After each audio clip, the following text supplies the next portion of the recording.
Kimbuta refusait de prendre acte de nos manifestations, on disait que c'était de la dictature, on ne comprenait pas. On va me dire que vous connaissez les priorités sécuritaires, que des questions liées notamment aux besoins de sûreté de l'État, que des questions liées à l'intégrité, mais les mêmes raisons étaient évoquées à l'époque où Kabila était au pouvoir. L'UDPS n'entendait rien.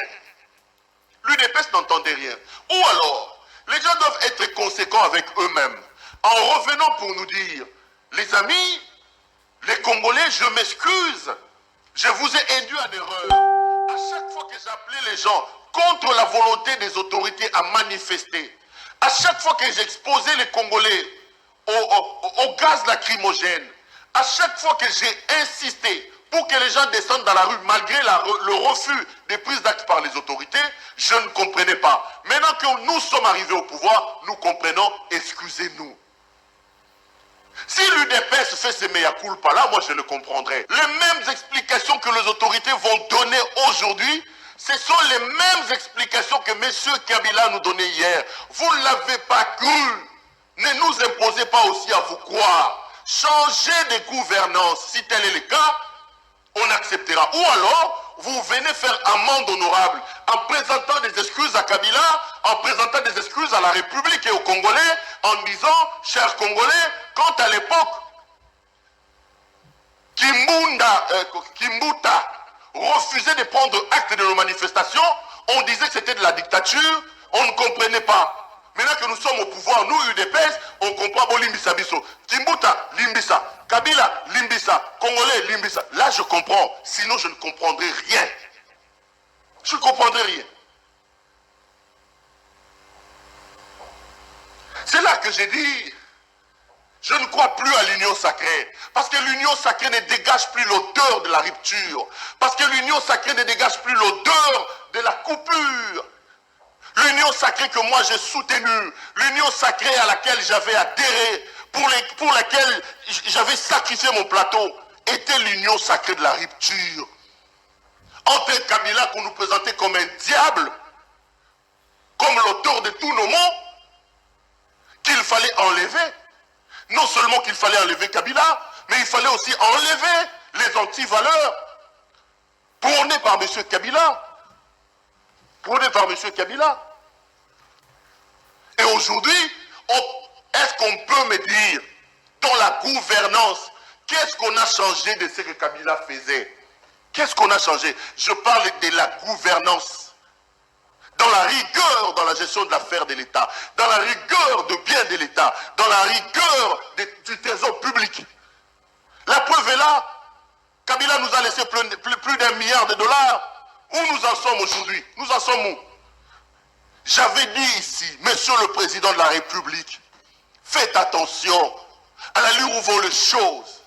On risque de tomber dans une situation où les Congolais diront, il vaut mieux un diable qu'on connaît par rapport à un saint qu'on ne connaît pas. Faites attention de ne pas mettre de l'eau dans le moulin des Congolais, de vos détracteurs. Faisons les choses différemment. Travaillons pour changer les choses, Monsieur le Président. J'avais dit ça. Aujourd'hui, Kabila a été reçu. Vous avez vu quand il est descendu de l'avion.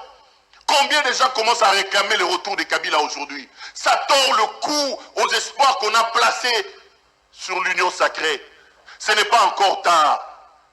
Il est possible que nous changions les choses. Il est possible que nous travaillions pour notre pays.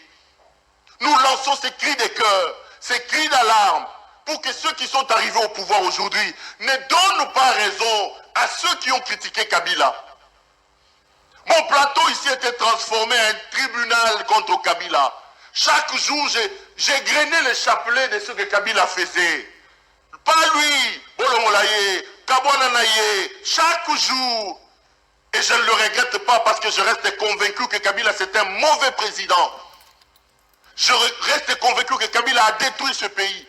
Mais je refuse que la gouvernance actuelle établisse son bilan sur la comptabilité des erreurs et des échecs de Kabila. Non. Le bilan doit être établi sur le changement, sur la rupture. Dites-nous que Kabila faisait ça, voici ce que moi j'ai fait. Dites-nous, contre ça j'ai fait ça. Ne venez pas nous insulter, ne venez pas nous intimider. Aujourd'hui, vous avez réprimé la marche de M. Fayoulou. C'est ce que Kabila faisait hier avec l'UDPS. Et on reproduit les mêmes choses que Kabila. Vous allez me dire que l'État était en danger. Kabila nous disait aussi ça. Vous allez nous dire que des raisons liées notamment à la sûreté et à la sécurité de l'État étaient engagées. Kabila nous disait aussi ça. Venez alors, venez faire amende honorable à M. Kabila pour lui dire « Kabila, tu étais un saint à cette époque, pardonne-nous. Congolais, excusez-nous. Si on ne fait pas ça, je me poserai toujours la question et je me demanderai si la politique est faite sur base des convictions, sur base des valeurs, sur base des idéaux qu'on porte, qu'on veut partager, ou si la politique est faite sur base du fond, on connaît emporté quand on arrive quelque part. oyebisa na population teke atanga mutema kufa en silence mama eloko ni baosenga peuple